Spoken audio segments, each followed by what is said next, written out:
Yeah, Who? check it. It's another one. It's Slow Sister. And Chris Madi. Let's go. Kung may babalik ko lang ang takbo ng panahon, kung ang matatanaw ko ay ang hinaharap sa paglingon, kung may babalik ko lang ang takbo ng panahon, Chris sasabihin Madi, he'll always say, let's do this.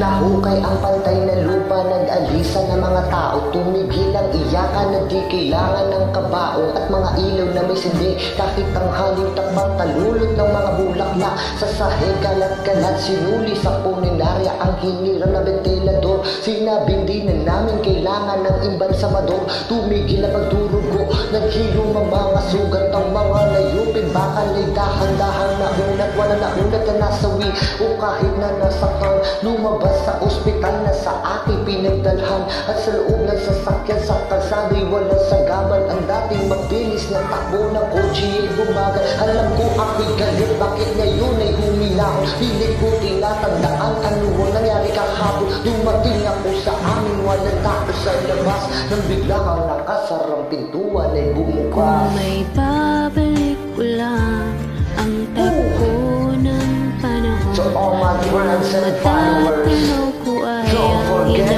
like and hinaharap sa follow this song. paglingon, kung may babalik ko lang ang takbo ng panahon, sasabihin ko na mahal kita. Yeah. Pumasok sa loob ng bahay, ngunit bakit ang tahimik? Iba ang pakiramdam, parang ako'y nananaginip ng aking nakita. Kinilabutan ako'y napapikit, umiikot ang segundo sa relo ng pabalik. Lumapit ang aking anak, kumapit sa aking kamay, at sinabi sa akin, buti bumalik ka na itay. Kawawa naman si Ingay, nasa kwarto walang kasama, lumakat at pinuntahan ko ang aking asawa, nakalubagi sa sahig, mata ay namumugto. Hindi ko malilimutan mga sumunod na yugto, mga nagkabasag-basag na salamin ay nabuo, at umaagos na luwa sa kanyang mata ay natuyo. Bakit hindi kumikibo?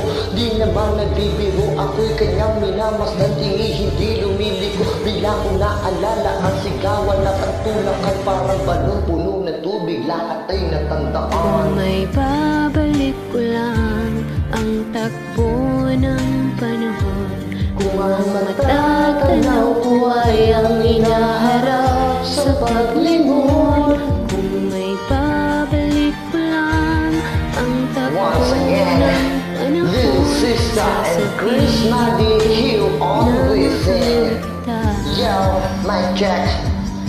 Alas 4 na madaling araw ay umuwi lasing, di na daan-daanan lang kita't hindi pinapansin. Hindi mo na kaya tiisin, parang mata na may puwing ng apoy. Yung tanongin aking paningin ay nagdilim, parang malapot na dura ang lumabas na salita. Aking sagot sa iyong tanong ay kumikirot na pasa. Ako'y lumayas, tumakas, maangas ang pagmumuka, na parang ahas, matalas sa malas kapag tumuka. Halos wala na akong buhay ng aking dagat sa ospital. Gusto ko lang malaman mo kung pwede lang mag-umpisa, paano mag-uumpisa, aminin bawat isa, pagtalikod sa pangako natin sa isa't isa, sa ating pagsasama. Ika'y aking isinantabi, ngunit sa kabila ng lahat ika'y nasa aking tabi. Mahirap man umadali, umaga man o gabi, ang ako'y napagsilbihan, hindi ka nagmamadali. Alam ko lahat ng nagawa ko sa iyo'y kabaliktaran ng tunay kong naramdaman, para sa iyo'y nasayang lang. Nais ko mang malaman mo, ngunit lahat ay huli na, bago masabi ako ay nalagutan ng hininga. Kung may babalik ko lang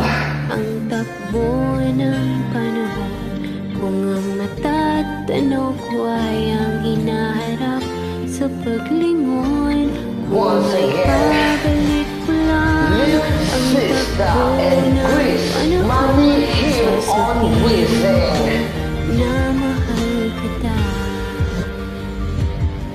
Sasabihin ko na mahal kita. peace, yo. Thank you. Slow Sister. and Chris Muddy here on Listen. Brr.